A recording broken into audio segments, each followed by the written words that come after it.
A draw. Well, Kay Murray, we have another Frenchman coming into the group right now. Did he win a World Cup?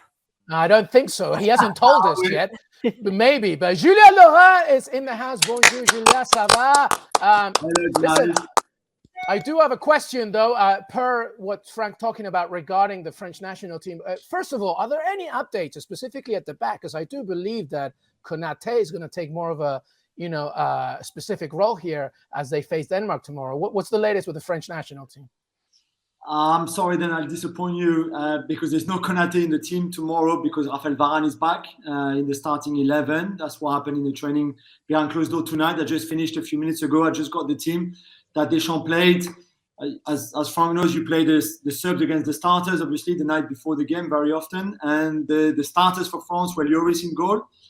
Koundé are right back, so Benjamin Pavard dropped to the bench after the mistake that he made against Australia on the Australian goal. Varane coming back in the team now that he's really fully fit instead of Konaté and next to Upamecano.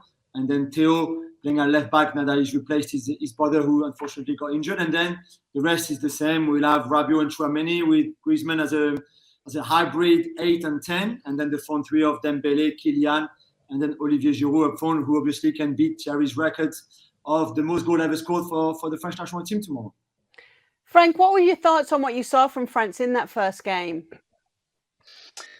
At first, I have to say that they started well for like 3 minutes, and after they kind of collapsed, they say what's going on so soon, and they conceded the goal with the injury of Lucas Hernandez and the bad positioning of Pavard, and the deflection of Rabiot. I said, well, it doesn't start well, what are we going to go to? And then the reaction was exceptional. I mean, the reason they put into the game, the involvement of everybody during that game, I found, of course, Dembélé and Mbappé so sharp and so difficult to cope with, being helped by the scoring of Giroud, Rabiot going from the midfielder to also a striker at some point to score goals.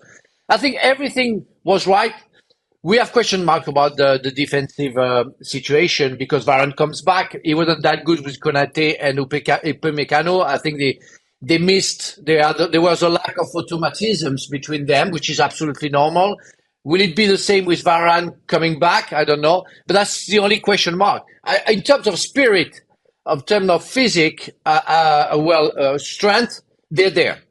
How they cope to each other, not playing too much with each other lately, that's still remains as a question mark, and we see how also Denmark wants to play.